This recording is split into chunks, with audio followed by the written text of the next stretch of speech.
programang ito ay rated SPG. Striktong patnubay at gabay ng magulang ang kailangan. Maaaring may masiselang tema, lengguwahe, karahasan, sexual, horror o droga na hindi angkop sa mga... Kapag nagising si Papa, malalaman din natin ang totoong dahilan. But meanwhile, huwag ka muna magpakasaya. Hindi nga inaasahan ni Moira ang marinig mula dito sa abogado ni Don Pepe na nagtanong nga itong si Moira na kung ano daw ang mamanahi ng kanyang anak na si Zoe.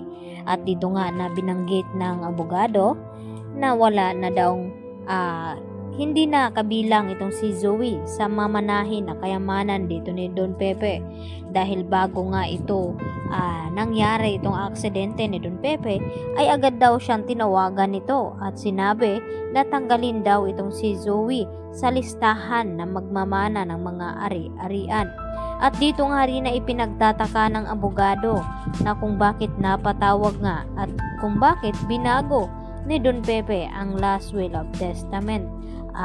Agad naman na nagulat itong si RJ at Giselle at tinanong ni RJ itong lawyer na kung may alam ba daw siya na dahilan na kung bakit tinanggal niya itong si Zoe sa listahan na magmamana ng mga ari-arian dito ng kanyang ama.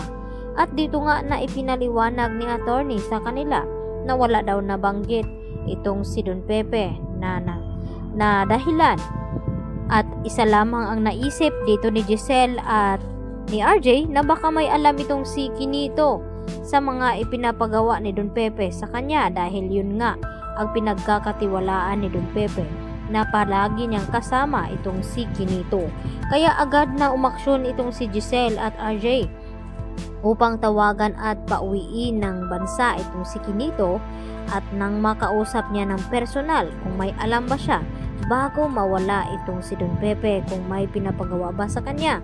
At ito na nga na ipapatunayan dito ni Kinito sa kanila, bit-bit itong generic laboratory na ipapakita niya dito kina Giselle at RJ na siya nga ang gumawa nito dahil sa utos ni Don Pepe na dapat ay personal nilang ipapagawa bago siya madukot. At napag-alaman nga dito na ito ngang si Zoe at Annalyn ay hindi tunay na magkapatid at hindi anak ni RJ itong si Zoe. Kaya yun ang dahilan na kung bakit agad na ipinabago ni Don Pepe itong last will of testament.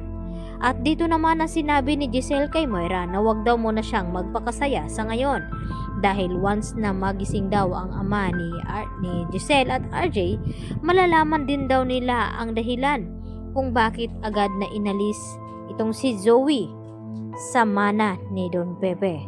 At bago nga magising ay naunahan na nga sila dito ni Kinito dahil siya nga mismo ang gumawa ng laboratory dito kina Annalyn at ni Zoe.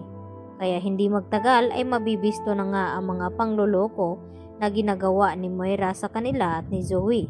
At agad nga na tumawag itong si Moira sa kanyang anak, agad na sinabi na ayusin na daw ang mga gamit at magbakasyon muna sila at magpakalayo-layo. Baka magising daw bigla itong si Don Pepe at masabi ang katotohanan na may kinalaman nga itong si Zoe sa nangyaring aksidente. At mas lalong lalaki ang tsansa na wala ngang makuhang mana itong si Zoe. At hindi lang iyon, baka sa kulungan nga mapupunta itong si Zoe kung sakaling magkabistuhan.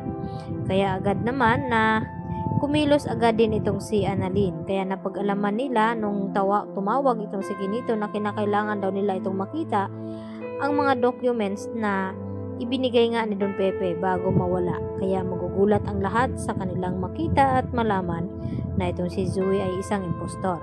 Yan po ang ating pagkatutukan bukas Biyernes sa Abot Kamay na Pangarap. Yan lang po at maraming salamat.